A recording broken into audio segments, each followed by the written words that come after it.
Industri pornografi telah menyambut teknologi AI dengan penuh antusiasme. McKinsey & Company melaporkan industri AI berkembang dengan anggaran lebih dari 50 miliar US dollar di tahun 2021.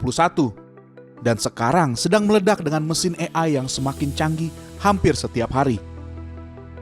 Karena AI dibangun berdasarkan LLM atau Large Language Models yang ahli dalam berbicara, berinteraksi dan meniru cara pikir dan cara bicara manusia, perkembangan teknologi ini memungkinkan para pionir di industri pornografi untuk mengintegrasikan keinginan pengguna.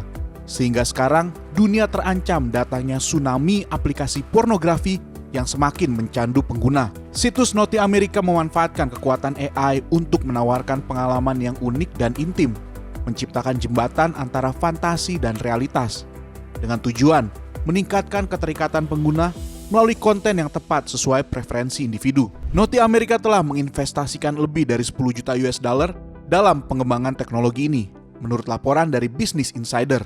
Di sisi lain, MindGeek, perusahaan di balik situs populer seperti Pornhub dan YouPorn, mengimplementasikan analitik yang canggih. Tak hanya meningkatkan personalisasi, tetapi juga meningkatkan resiko pelanggaran privasi pengguna. Forbes melaporkan bahwa MindGeek telah menginvestasikan lebih dari 30 juta US dollar dalam teknologi AI untuk memperhalus dan mempersonalisasi konten. Dan ini, mereka perkirakan bahwa mereka dapat semakin kuatkan konten untuk wanita, bukan hanya pria. Di sisi lain, kemajuan teknologi deepfake memberikan ancaman dengan membuka kotak Pandora penyalahgunaan gambar dan suara, menciptakan representasi yang sangat realistis dan kerap menyesatkan. Laporan AI Index 2024 menyatakan bahwa jumlah video deepfake pornografi telah meningkat lebih dari 900% dalam 3 tahun terakhir. Pertanyaannya adalah, apakah gereja Tuhan memahami bahwa gelombang AI yang sedang menguat akan menghadang keluarga terlebih dahulu?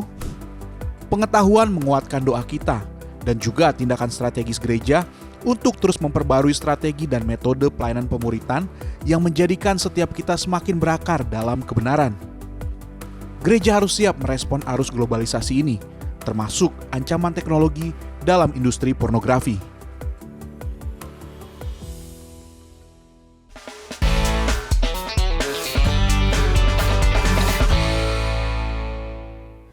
Penggunaan AI dalam industri pornografi akan pasti membawa dampak luas dalam masyarakat gereja di dunia.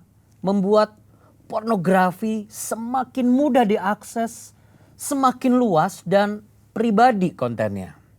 Journal of Adolescent Health menemukan bahwa melihat adegan pornografi bisa merubah sikap dan cara pandang seksualitas remaja, sehingga perilaku yang merendahkan dan eksploitatif menjadi hal yang normal dan bisa diterima. Gereja terancam percepatan degradasi moral. Di era perang ideologi gender, isu seksualitas sudah semakin garing saja di kalangan remaja kita. Namun, tiba-tiba turunlah pemain baru ini yang akan menciptakan tantangan baru. Orang dewasa harus menangkis pencobaan sembari mengajarkan anak-anak kita tentang nilai yang benar. Inilah waktunya gereja mengembangkan strategi yang tepat untuk mengatasi masalah ini. Ya, untuk membantu kita menggali lebih dalam, hari ini kita hadirkan Dr. Insinyur Jarod Wijanarko, MPD. Pak Jarod, selamat datang kembali di Cahaya Bagi Negeri. Senang sekali, Pak. Selamat datang, luar biasa. Kami senang sekali ada Pak Jarod, tapi kami tidak senang dengan keadaan sekarang di mana AI sedang memasuki industri pornografi. Dan bagaimana menurut Pak Jarod? Apakah ini akan menjadi ancaman buat keluarga kita ke depan, terutama untuk anak-anak remaja kita? Iya, karena teknologi membuat tentu semakin intensitas, makin menarik, makin menikmat, makin terangsang. Seperti narkoba, makin nikmat, makin terangsang, makin tinggi dosisnya, maka makin merusak. Nah, Kementerian Pendidikan telah merilis video bahwa pornografi itu merusak otak. Sudah lama sebenarnya, tapi ini menjadi seperti menjadi penting kembali gitu ya, bahwa kita ingat bahwa secara resmi ya juga ilmu neuroscience yang dirilis oleh Kementerian Pendidikan, otak itu bisa rusak karena pornografi, karena ketika orang melihat pornografi dan terangsang, maka akan terpicu yang namanya hormon dopamin. Nah, dopamin yang terus-menerus merendam prefrontal cortex Ya. itu membuat prefrontal cortex ini mengkerut atau rusak. Padahal PFC disingkatnya, ini yang membedakan manusia dengan binatang. Binatang itu tidak punya PFC, dan PFC ini mengatur kecerdasan sosial, moral, etika. Nah, ketika PFC rusak, tentu manusia menjadi seperti binatang. Binatang itu ya kebutuhannya cuma makan sama seks misalnya. Tidak ada namanya relasi. Itu kenapa kecerdasan relasi sosial juga akan makin hancur. Ditambah lagi PFC mengatur moral, ya tentu makin tidak bermoral. Jadi ini ancaman yang sangat serius. Bahkan dalam keterangan yang diberikan oleh Kementerian Pendidikan itu membandingkan rusaknya narkoba itu hanya 3 bagian otak. Sedangkan rusaknya otak karena pornografi itu 5 segmen. Bahkan kalau tidak mengacu pada ilmu yang terbaru itu masih disebut dengan irreversible damage. Artinya rusaknya narkoba, otak bisa diperbaiki. Tapi kalau karena pornografi yang memang lepas dari kecanduannya makin susah, baru mau dipulihkan dirusak lagi. Maka sampai disebut irreversible damage. Rusak yang nggak bisa dipulihkan. Ya untung aja ilmu berkembang mengenai plastisitas otak. Otak itu plastis. Dari bahasa Yunani namanya plastisio, to form. Bisa dibentuk sehingga ada harapan bahwa kerusakan otak akibat pornografi yang luar biasa parahnya, kacaunya, mengerikannya ini ada harapan untuk diperbaiki. Tapi melihat rusaknya, menurut saya kita harus betul-betul mewaspadai hal ini, Pak. Iya, saya setuju. Dari banyak hal yang Pak Jarod sampaikan, saya mengambil satu kata, kita perlu mewaspadai. Gereja kan sebenarnya perlu waspada untuk meningkatkan kesadaran tentang dampak negatif penggunaan AI dalam industri pornografi dari apa yang Bapak paparkan tadi. Supaya tindakannya itu jangan tindakan yang kuratif terus gitu loh. Sudah rusak dulu baru dipulihkan. Tapi ini saatnya untuk gereja tuh sadar gitu. Bagaimana caranya untuk membangkitkan kesadaran gereja dan memberanikan gereja melangkah mengatasi hal yang sekarang sedang menyerang kita semua? Ya, perbuatan itu menjadi normal ketika banyak yang melakukan. Ketika orang nonton film porno, awalnya merasa berdosa. Lalu ngobrol sama temannya, juga melakukan. Semuanya juga melakukan. Lama-lama jadi biasa. Tapi ingat bahwa firman Tuhan mengatakan itu ketika orang terangsang, lalu mengeluarkan lelehan, menjadi onani. Apalagi kalau sampai rusaknya moral ini kan mengubah perilaku. Terutama yang perilaku berhubungan dengan seksual. Maka perilaku seksual, kecenderungan seksual. Kan di dalam pornografi dengan teknologi yang baru ini makin nikmat, tapi jenis apa yang dipaparkan, yang disodorkan, ya pasti bukan laki perempuan, bukan suami istri. Maka inilah yang membuat menurut saya edukasi bahwa kerusakan akibat pornografi itu luar biasa dan itu adalah sebuah dosa. Jadi kalau misalnya di negara yang lain kan misalnya laki sama laki ya udah nggak apa-apa lah, hak asasi, humanisme. Tapi kan standar moral kita Alkitab yang berkata apabila laki-laki tidur bersama dengan laki-laki seperti dengan perempuan itu adalah kebejatan seksual, sex immorality. Nah, menurut saya ya penyadarannya adalah mengenai pengajaran kekudusan. Lalu orang harus sadar bahwa itu dosa. Tapi orang sadar kalau itu dosa, kalau percaya Alkitab itu firman Tuhan, maka lahir baru menjadi sebuah fondasi yang kuat untuk orang itu bisa sadar bahwa itu tidak baik, tidak benar. Bahkan juga bisa lewat kesadaran bahwa itu tidak sehat. Kadang milenial misalnya katakan mereka memang udah nggak percaya Tuhan itu ada. Mau disadarkan bahwa itu nggak baik, itu dosa.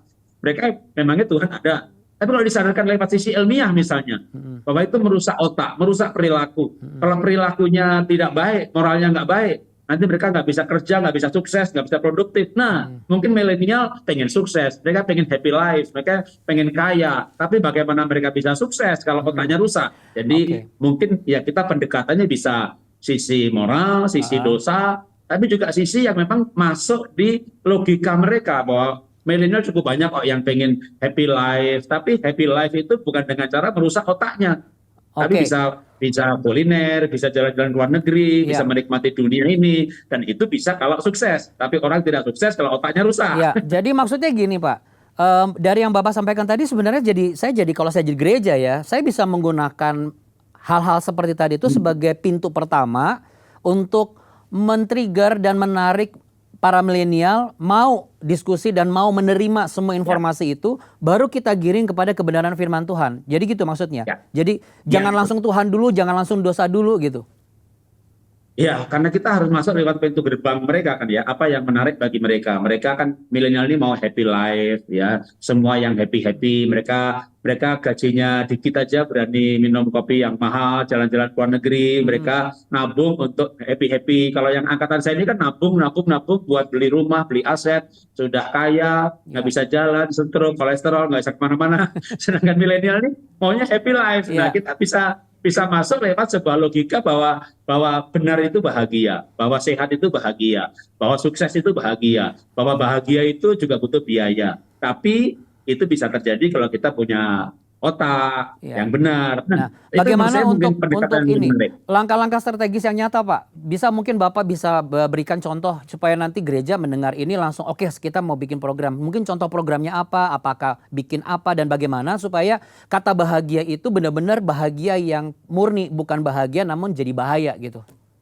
Iya, ya tentu edukasi kan bisa lewat program seperti ini, bikin seminar mengenai bahagia yang sehat dan benar, atau mungkin ya kalau mungkin soal tema gereja lebih pinter ya, kali anak-anak muda tema-tema yang menarik mengenai happy life, tapi edukasi kan ya tentu lewat pelajaran ya, pelajaran sendiri bisa lewat seminar, lewat YouTube, lewat konten yang memang saya senang dengan solusi ini mengambil bagian untuk ini adalah bagian dari edukasi untuk gereja, sehingga gereja harusnya program-program seperti ini menjadi sebuah program yang diwajibkan di Komsel, dilihat, lalu dibahas. Itu kan menjadi pembelajaran yang efektif ya untuk gerakan penyadaran mengenai, mungkin saya sebut aja gerakan kekudusan, tapi nama kekudusan mungkin bagi milenial kan udah itu siap memang jadi tantangan terdakwa. gereja, Pak. Memang agak tantangannya sulit seperti itu. Tapi kalau ada pertanyaan, berarti langkah pertama apa yang harus gereja lakukan supaya ketika perkembangan AI di industri pornografi ini semakin berkembang, tetapi gereja pun juga bisa memanfaatkan AI dengan konteks yang benar dan memperbaiki mereka-mereka yang mulai cenderung terikat? Ya, kalau menurut saya gereja harus menggunakan jalur-jalur media juga ya. Kalau misalnya anak muda diundang ke seminar ke gereja kan nggak mau. Ya, kita berarti mengedukasi gereja harus lebih kreatif jalur. maksudnya. Ya. Gereja harus lebih kreatif maksudnya Pak Jarod. Iya, gereja harus lebih kreatif menggunakan sosial media, menggunakan membuat program konten-konten edukasi yang memang sasarannya adalah kaum milenial ini. Oke.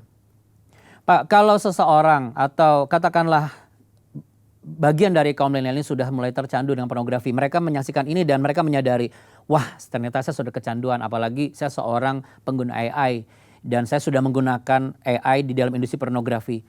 Jalan keluarnya apa, Pak?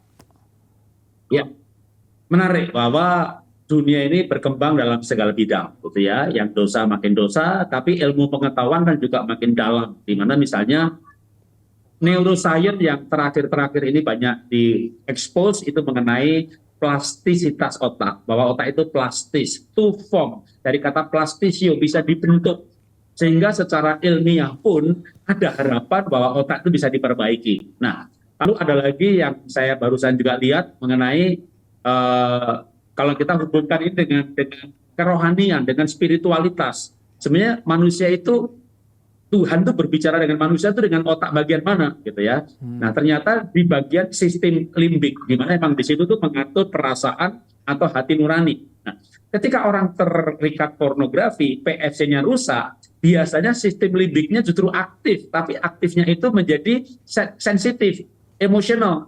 Tapi kalau orang lahir baru dan dia bisa mengembangkan hati nuraninya, diisi dengan value, nilai-nilai kerajaan sorga, masuk dari situ dia merasakan hadirat Tuhan, maka limbiknya ini justru terkendali.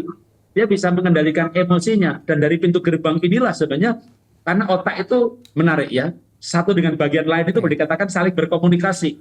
Jadi ketika kita bisa memperbaiki sistem limbiknya yang menjadikan pusat kendali emosi, maka itulah yang menjadi pintu gerbang kesembuhan. Nah, hal ini dipakai oleh banyak ilmu-ilmu meditasi, ya, termasuk New Age Movement. Tapi menurut saya justru ini sebenarnya juga celah bagi saya atau gereja Karena sebenarnya sistem limbik itu akan membaik ketika orang dalam pujian dan penyembahan. Bahkan ada yang mengajarkan di lokasi sistem limbik inilah sebenarnya Tuhan itu berbicara. Gitu ya. Dengan kata lain, ketika kita pujian penyembahan, perasaan istirahat, pikiran istirahat, maka sistem limbik ini akan dikuasai oleh damai sejahtera, cinta kasih. Itu pintu gerbang untuk secara fisik pun bahkan bisa memperbaiki struktur otak. Nah, kalau secara bentuk kegiatannya ya sebenarnya dengan ketika orang lahir baru, menerima Tuhan, bisa merasakan Tuhan, lalu di hati nurani terdalamnya, kalau orang maaf nih dengan mengambil istilah teman-teman kita di Hindu Buddha namanya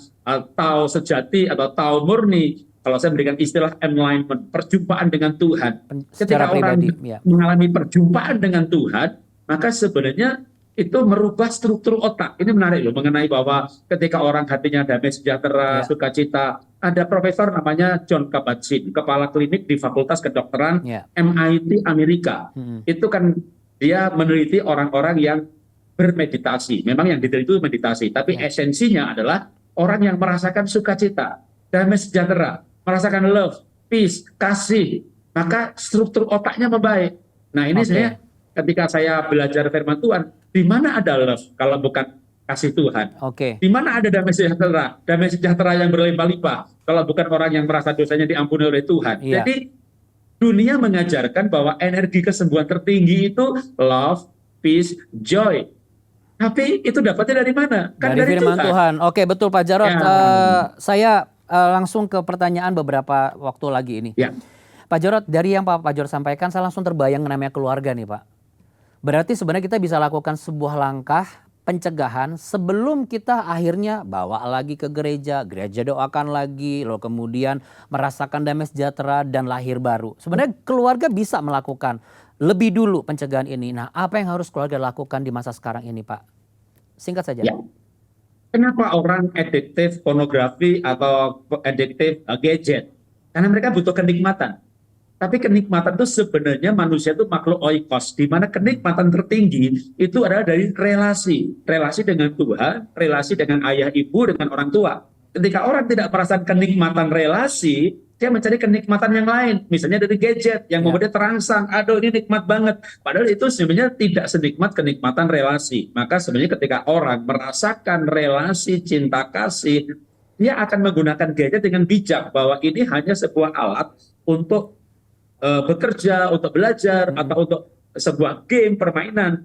Tapi orang yang tidak pernah merasakan nikmatnya relasi, ketika dia mendapat kenikmatan gadget, salah satunya adalah pornografi, ini yang saya cari selama ini, dia adiktif, nggak bisa dilepas. Maka ketika orang mulai merasakan kenikmatan yang lain, yang saya berikan adalah kenikmatan relasi. Dimana misalnya kalau orang lahir baru, tambah merasakan kenikmatan relasi dengan Tuhan. Dia merasakan kenikmatan relasi dengan orang tua, relasi keluarga. Maka kebutuhan akan kenikmatan itu tercukupi dari kebutuhan kenikmatan relasi ini. Nah, di sini sebenarnya pentingnya keluarga. Karena mestinya keluarga bisa membangun relasi jauh daripada pendeta jemaat, gitu kan? Atau di organisasi. Karena Pak, keluarga adalah tempat di mana orang berelasi dan merasakan cinta kasih. 1,5 menit Pak sebelum berakhir. Sekarang semua yang Anda katakan sudah sangat power statement semuanya. Apa yang harus keluarga lakukan sekarang di keadaan darurat ini? Ketika AI sudah makin berkembang di industri pornografi, apa yang harus keluarga lakukan sekarang? Ya, manusia butuh kenikmatan, butuh cinta kasih. Dan jangan sampai kenikmatan dan cinta kasih itu diberikan oleh dunia, diberikan oleh alat. Sedangkan kita orang tua, gereja bisa memberikan kenikmatan dari adanya relasi. Bukankah gereja itu eklesia, dan eklesia itu persekutuan orang percaya. Persekutuan itu kan relasi. Karena itu sekali lagi, kalau hati Bapa kembali kepada anak, anak kepada Papa, orang tua anak, relasinya pulih, itu akan menjadi sesuatu jawaban, salah satu jawaban yang anak-anak cari selama ini. Mereka butuh diterima, mereka butuh dihargai. Apa itu diterima? Apa itu dihargai? Itu kan relasi.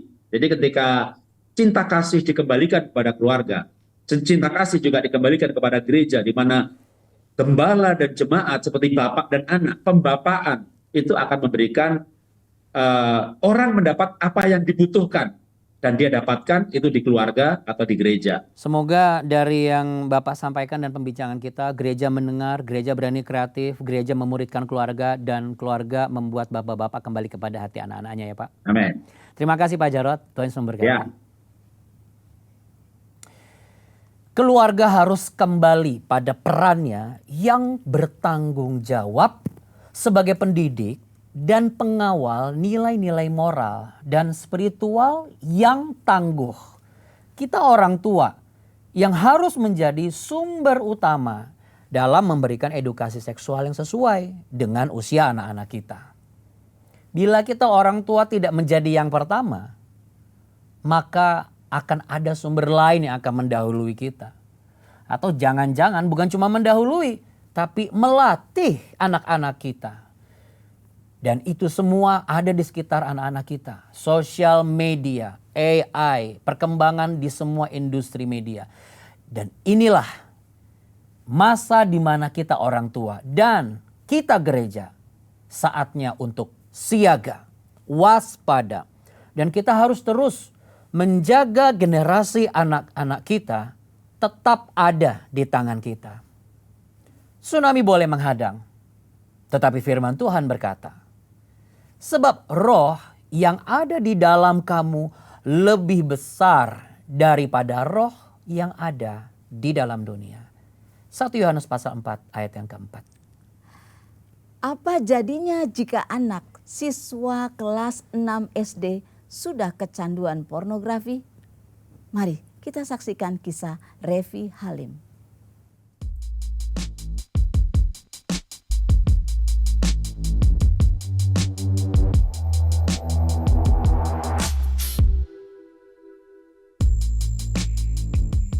Pertama kali aku tahu hal-hal tentang pornografi itu pas aku kelas 5 SD. Yang membuat aku pertama kali buka ya rasa penasaran karena teman-teman terus ngomongin dan teman-teman terus share kan. Jadi itu yang pertama kali bikin aku buka. Tapi ya setelah aku buka ada daging aku yang rasanya senang ketika membuka hal-hal tersebut. Nah itu yang bikin aku ketagihan dan malah jadi kebiasaan bisa dibilang. Jadi aku merasa dulu aku jadi sangat dikuasai hawa nafsu, apalagi ketika aku in a relationship, punya seorang pacar pas aku SMP dan SMA.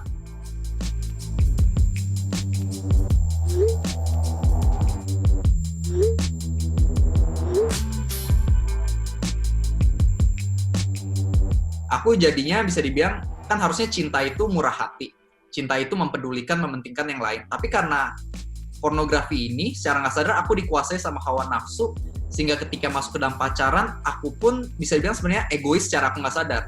Jadi aku merasa pasanganku ada untuk memuaskan apa yang aku pengen.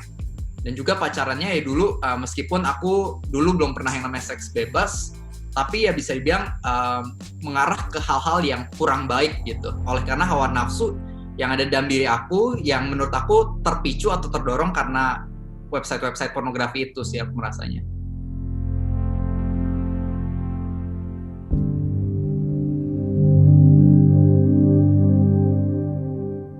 Jadi ceritanya itu ya aku nggak pernah puas ya. Dan pas aku kuliah, di sana aku mulai sungguh-sungguh kenal Tuhan. Jadi waktu itu ada seorang pendeta ketika dia khotbah tentang gimana Yesus mati di atas kayu salib untuk menebus dosa-dosa kamu karena dia sayang banget sama kamu. Bahkan ketika kamu masih berdosa, dia udah mau mengorbankan nyawanya buat nyelamatin kamu. Nah, kenapa? Pas pendeta itu ngomong, itu menak banget ya aku. Dan aku mulai baca Alkitab, aku mulai dengar-dengar khotbah. Dan di sana aku baru sadar kalau yang bisa memuaskan aku itu bukan hawa nafsu, bukan manusia lain, tapi Tuhan gitu. Perasaan ini atau pemikiran ini makin diteguhin ketika aku baca sebuah kisah di Alkitab yang menarik banget di Yohanes 4. Di mana waktu itu ada seorang perempuan Samaria yang ketemu sama Tuhan Yesus, dan ketika ngobrol sama Tuhan Yesus bertanya sama perempuan ini, "Hai perempuan, coba panggillah suami kamu." Dan perempuan ini bilang, "Aku nggak punya suami." Kata Tuhan Yesus, "Bener, karena kamu sebenarnya punya 5 suami dan yang saat ini tinggal sama kamu itu bukan suami kamu." Tuhan Yesus tahu permasalahan dalam kehidupan perempuan ini. Mungkin nggak ditulis di dalam Alkitab, tapi kita bisa menarik kesimpulan di mana perempuan ini ketika udah punya suami pertama, dia nggak puas, akhirnya sama suami kedua nggak puas, suami ketiga nggak puas, keempat, kelima, sampai akhirnya keenam, dia masih tetap merasa nggak puas, dan Tuhan Yesus sadar Makanya di ayat 13-14 Tuhan Yesus bilang, "Hai perempuan, kalau kamu terus minum air dari tempat ini, kamu akan tetap merasa haus. Tapi barang siapa minum air yang dapat kuberikan, ia tidak akan haus untuk selama-lamanya. Bahkan air yang kuberikan ini akan menjadi mata air dalam hidupnya yang nggak pernah berhenti mengalir sampai pada kehidupan yang kekal." Jadi di sana itu nyadarin aku banget. Kalau misalnya aku cari air dari hawa nafsu, dari manusia, aku nggak akan pernah puas. Yang bisa isi kosongan aku tuh cuman Tuhan Yesus gitu. Jadi makanya di sana aku mulai punya hubungan sama Tuhan.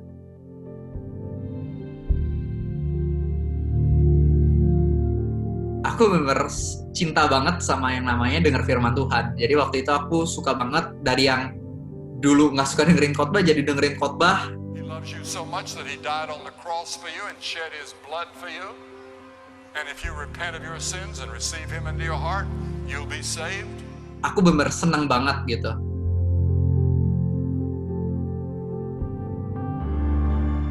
Aku bener menyadari yang namanya pornografi itu sangat salah ya, karena ya itu kan termasuk dosa hawa nafsu sih. Jadi ya dari sana aku yang dulunya nggak pernah kepengen lepas, aku pun jadi punya keinginan yang besar banget pengen lepas. Dan bahkan aku inget banget pas aku kuliah aku pernah buka pornografi gitu kan, maksudnya udah kenal Tuhan. Jadi aneh ya, pas udah kenal Tuhan tuh rasanya tuh jadi kepengen tapi nggak kepengen juga gitu. Jadi kayak ada rasanya tiap kali mau buka tuh kayak mau, tapi ada yang kayak enggak lu nggak boleh gitu. Nah tapi singkat cerita pas aku jatuh aku buka, dan setelah aku buka tuh aku masih ingat banget aku nangis gitu. Aku nangis, aku masih ingat banget yang waktu itu bikin aku nangis adalah karena setelah aku buka pornografi itu aku puter lagu rohani dan nyanyiin juga itu lagu At the Cross. Jadi kalau misalnya teman-teman semua tahu At the Cross itu lagunya yang bagus banget sih.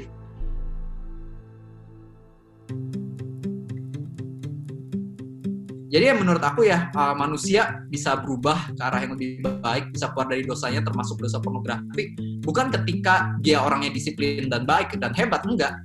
Tapi semakin orang sadar akan kasih Tuhan, semakin orang itu bisa berubah. Jadi it's not about our goodness, but it's about God's goodness. Semakin kita sadar kasih Tuhan, ya semakin kita bisa mengasihi dia balik dengan cara punya kehidupan yang lebih baik.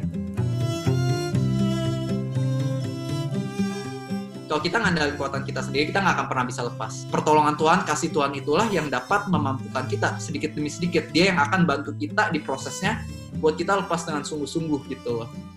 Itu yang aku rasain dan itu yang aku rasa bisa teman-teman terapin sih. Jadi kuncinya terus doa, terus baca firman Tuhan, mengaku kesalahan kita dan minta pertolongan Tuhan. Jadi aku percaya Tuhan udah kasih kesempatan baru dalam hidupku. Tuhan juga bisa kasih kesempatan baru dalam hidup dari teman-teman yang menyaksikan semua. He can turn our mess into a message. Masa lalu kita bisa jadi kesaksian. Yohanes 17 ayat 3 dibilang, "This is eternal life, that they may know you." Inilah kehidupan kekal, yaitu ketika kita kenal Tuhan. Jadi kehidupan kekal nggak dimulai ketika kita mati dan habis itu masuk surga, nggak. Kehidupan kekal dimulai ketika kita kenal sama Tuhan yang sayang banget sama kita. Iya, ada Tuhan yang sayang banget sama setiap kita ya. Jadi jangan kita kejar kepuasan, karena kepuasan itu ternyata adalah ketika kita hidup di dalam kebenaran.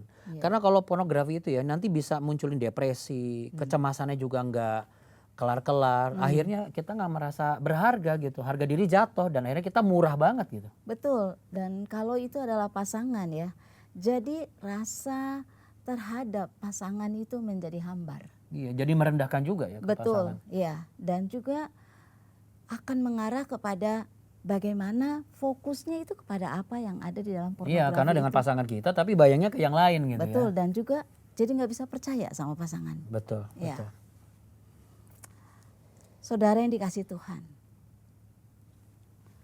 hari ini Tuhan sedang menjanjikan sesuatu kepada Anda yang berkata, "Aku dalam belenggu.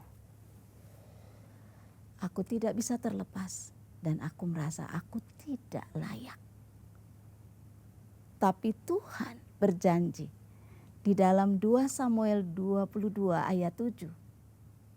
"Ketika aku dalam kesesakan dan aku berseru kepada Tuhan, kepada Allahku, Dan dia mendengarkan teriakanku minta tolong. Anda hari ini sedang dikunjungi oleh Allah. Dan kalau engkau merasa ini aku orangnya, boleh arahkan tanganmu ke layar. Kami akan berdoa untuk Anda. Bapa di surga, saat ini kami mau berdoa bagi seorang Bapak. Saya mendapat impresi di hati saya, ada seorang Bapak yang tangan dan kakinya sedang dirantai. Dan engkau sedang dalam keadaan sangat terpuruk oleh karena pornografi. Dan engkau putus harapan. Masih ada Tuhan. Ya, Yesus. Mujizatnya sedang terbuka untuk Anda. Engkau yang mengulurkan tangan di layar, hari ini terima. Dalam nama Yesus. Tuhan sedang memerdekakan engkau. Aku perkatakan di dalam nama Tuhan Yesus. Nama Yesus. Kemerdekaan sedang turun atas engkau dan engkau dibebaskan Amin. dari belenggu pornografi. Dan engkau akan mendapatkan kepuasan, kedamaian, Yes. dan hati yang betul-betul dipulihkan. Terima dalam nama Yesus. Dalam nama Yesus. Amin. Jika saat ini Anda seperti yang sudah didoakan tadi, wah saya terikat nih dengan kebiasaan buruk dan ini menyadarkan saya. Ini membuat kualitas hidup saya jadi gak maksimal. Ini tuh penyebabnya. Jangan ragu untuk menghubungi layanan doa Cahaya Bagi Negeri. Ceritakan pergumulan Anda. Kapanpun Anda butuhkan, bahkan saat ini juga Anda menghubungi kami.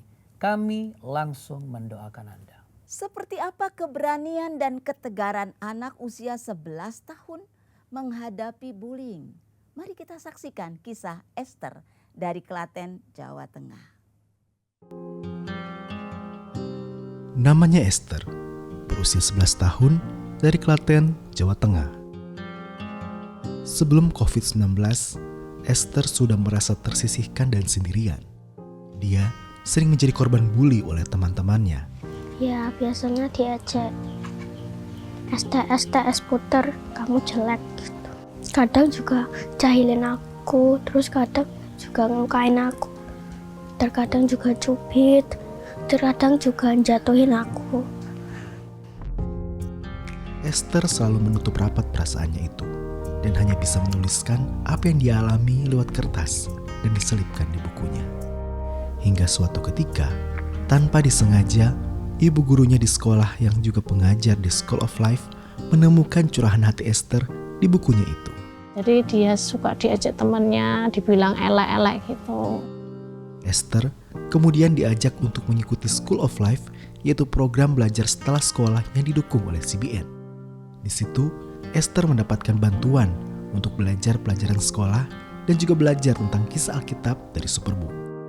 Ada sebuah kisah yang menarik perhatian Esther. Kisah Ayub itu kayak aku, jadinya terus diejek teman-temannya dan ditinggalkan, dikucilkan gitu. Melalui kisah Ayub ini, Esther menyadari bahwa dia membutuhkan Tuhan Yesus dalam hidupnya. Sejak saat itu, ada perubahan dalam hidup Esther dan ibunya ternyata menyadari perubahannya itu. Saya bersyukur perubahan bisa jujur ya Pak, kejujuran. Nah, pasti yang kejujuran, berbicara benar itu saya senang Pak. Tuhan itu di dalam hatiku menjadi juru selamat dan Tuhanku. Saya terima kasih kepada Tuhan karena Tuhan telah masuk ke hati saya dan sudah menjadi hati yang mengampuni. Sampai jumpa, terima kasih. Ya banyak Esther-Esther lain di luar sana yang mungkin nggak bisa terbuka nih Bu. Ya. Ya kan mau ngomong ke orang tuanya, Takut. kadang-kadang orang tuanya juga kamu aja yang berperasaan Betul, bagaimana. ya. Jadi kita bersyukur adanya School of Life. Ya, sangat bersyukur. Kenapa? Saya terharu dengan apa yang dikatakan tadi. Bayangkan dia bisa melihat bahwa sumber daripada yang dia butuhkan adalah dia butuh Tuhan. Itu Untuk dia punya percaya kebutuhan diri. yang harus ada di setiap anak-anak kita. Betul. Kalau itu setiap generasi punya ini, generasi kita akan luar biasa. Yes, perubahan Esther sangat luar biasa. Iya. Dan Cahaya Bagi Negeri saat ini telah memuridkan 4.000 anak melalui program pendidikan PAUD, Super 5, dan Sanggar Belajar School of Life. Ada begitu banyak ester-ester yang lain, itu sebabnya kami mengajak Anda untuk ambil bagian bersama dengan kami. Untuk apa? Untuk memuridkan generasi yang akan pasti mengubah sejarah keluarga kita, bahkan mengubah sejarah bangsa kita di masa depan. Kunjungi donasi.jawaban.com. Kontribusi Anda adalah harapan dan kasih bagi mereka. Karena bersama kita pasti bisa mengubah dunia. Ya, setuju sekali Iya. Andi. Ya.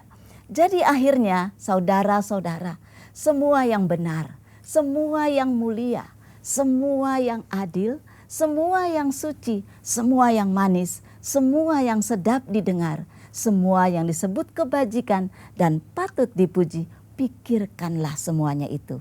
Filipi 4 ayat 8. Ya, kami perkatakan perbincangan hari ini menginspirasi kita semua. Amin. Anda terutama. Saksikan terus Cahaya Bagi Negeri dan jangan lupa untuk subscribe Jawaban Channel dan kasih like lalu share video ini. Saya Andi Otniel. Saya Maria Kasmetan, sampai jumpa. Tuhan Yesus memberkati.